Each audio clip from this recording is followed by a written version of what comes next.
Welcome to Unit 4. This unit reveals stories and secrets that people have kept hidden, and the reasons why they prefer not to tell the whole truth.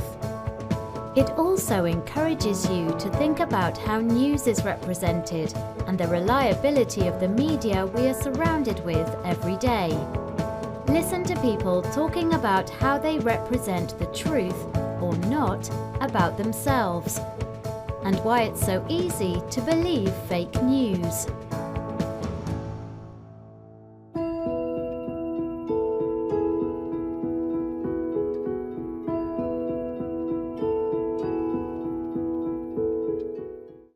I think that we are kind of conditioned to believe that things in print are true. Certainly in the past, news companies were sources of authority, and I think in the public we trust them. And now I think the focus has shifted and people are looking at news more from a marketing point of view rather than spreading truth. I think it's usually quite dramatic, the false data, and again, I don't think you know where it comes from or why it would be fake. You just sort of see a table or a pie chart and assume that it's been done properly and it's correct. Certain aspects of how these stories are told may ring true with them, and so it adheres to their person and their beliefs a lot more strongly than others. I think a lot of people are quite susceptible to social networking and in an extent social programming, so things like that can definitely have an adverse effect on why people would believe sorts of things that are just shown on the internet or in the news and just outright believe them rather than doing a bit of their own research and coming to their own conclusions. Really, I think those are the big things. I think sometimes they can hear it from perhaps a friend or someone that they know who maybe tells them, sometimes incorrectly, a piece of information, and rather than believing the news, which is a verified source, perhaps they put more trust in someone that they know personally, even though perhaps maybe that person has got it from somewhere that's not a verified source. I think when something is trending, that's if something is a hot topic, people will kind of look at it and see what is being posted about it, and they might just automatically assume, oh, that's what's happening. Even though sometimes with a lot of these trending things, it's just people throwing things in there that aren't the truth or aren't real. They're just trying to get coverage for their own posts.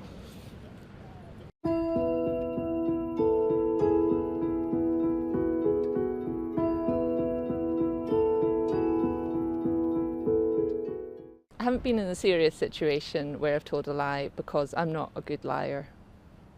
I've told lies when I know that a lie will hurt someone, like someone's got a new haircut and I don't think it looks nice, or some clothes that they love but I think doesn't suit them. Yeah, I've been in situations where I've not told the truth.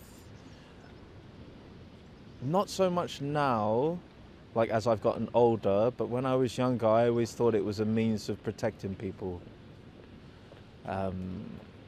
Sometimes honesty can be a bit of a double-edged sword, and I've had it where people have told me things and then kind of gone against what they've said, but they've done it in the same way as I've done it to others to try and maybe protect them, or, you know, unfortunately be selfish and maintain my own self-interests.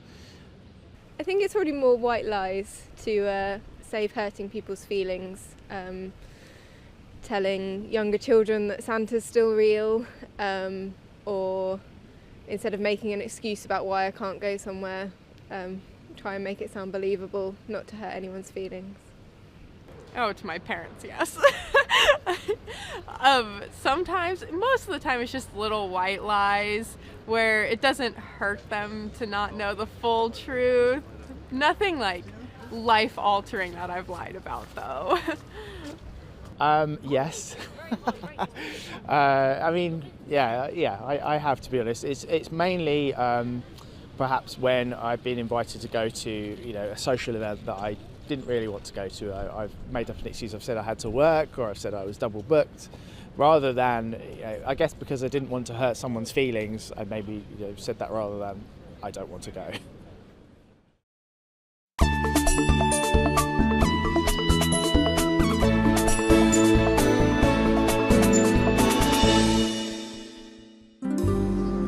It seems these days we can't escape fake news.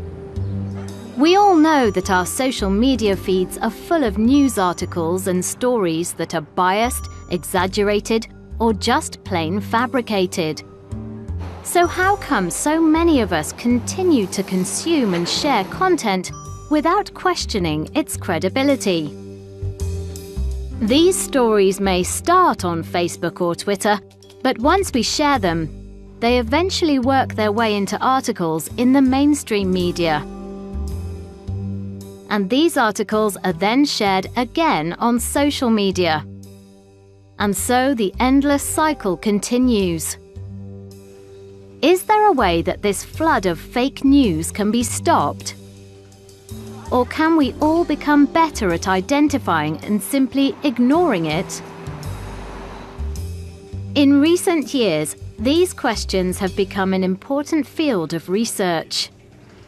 My name is John Rosenbeek. I'm a PhD candidate at Cambridge University, and I mainly study fake news and disinformation. Fake news is a difficult term because everyone is using it, and it's used in a lot of different contexts and by a lot of different people with a lot of different agendas and ideas and political convictions and so on. And it doesn't mean the same thing when two different people say it. So that is why I just myself prefer the term disinformation, which is much more clear.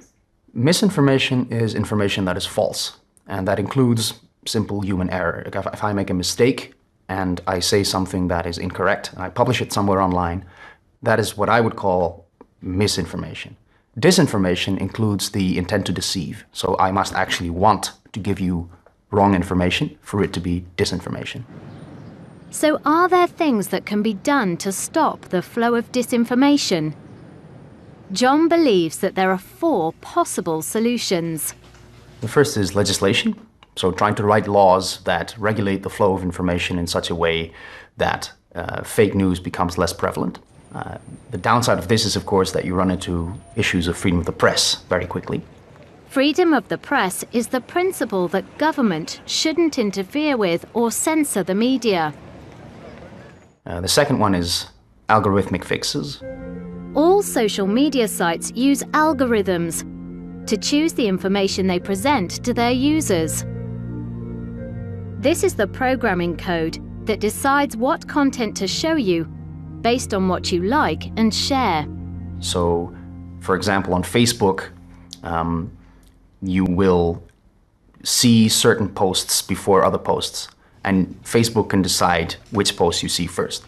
So in that way, you can have Facebook tweak the algorithm in such a way that fake news becomes less visible. The downside, of course, is that Facebook then decides what it wants you to see, which is not great. The third category is fact-checking, meaning correcting false stories, which is a good initiative, and for sure that is something that needs to be done. The problem is that you're always going to be behind, simply because it is much harder to fact-check something than it is to create and spread a lie. And the fourth category is education, or what you would call media literacy, which focuses on the individual level, meaning making people more resilient against deception, against manipulation, against disinformation. The upside is that this has a potential of being very effective, and you don't run into issues of freedom of the press. The downside is that it's very expensive, and that it's difficult to implement in many countries.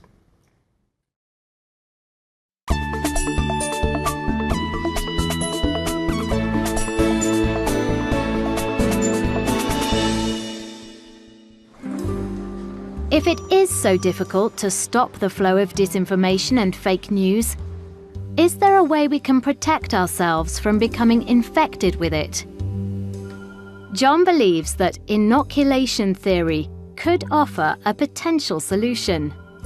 The idea behind inoculation theory is that information can work in the same way as a virus or a bacterium.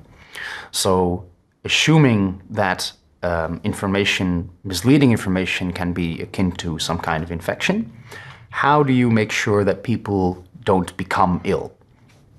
And normally in medicine that happens through a vaccine. So a vaccine is a weakened version of a certain virus or a certain bacterium that is introduced into the body, and it doesn't have the power to kill you or hurt you or make you ill, but it does make sure that the body creates antibodies against that virus, so that the next time that the virus actually enters your body, the real version of it, you already have the antibodies and you don't become ill. And inoculation theory says information can work the same way. So you can develop resistance against misleading arguments by preemptively, before the manipulation attempt occurs, thinking about the ways in which you might be deceived. And what's a simple way to vaccinate people? Get them to play a fun game. A game where they have to create disinformation. In the game, players are shown a short text or an image, like an article headline. They can react to these in a variety of ways. The player's score is measured by followers and credibility.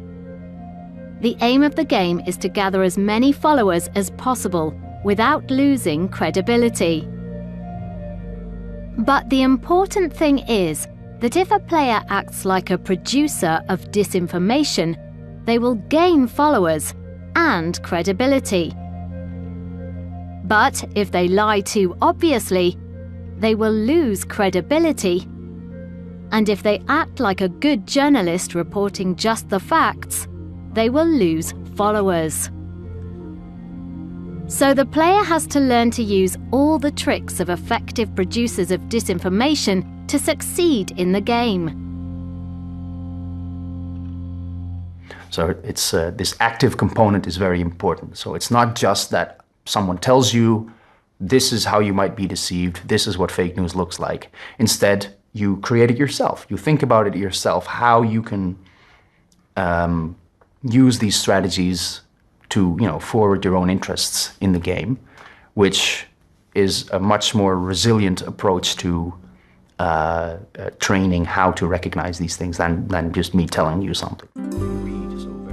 John's hope is that by the end of the game, the player will have received a small dose of the fake news disease, and they will be starting to build up antibodies.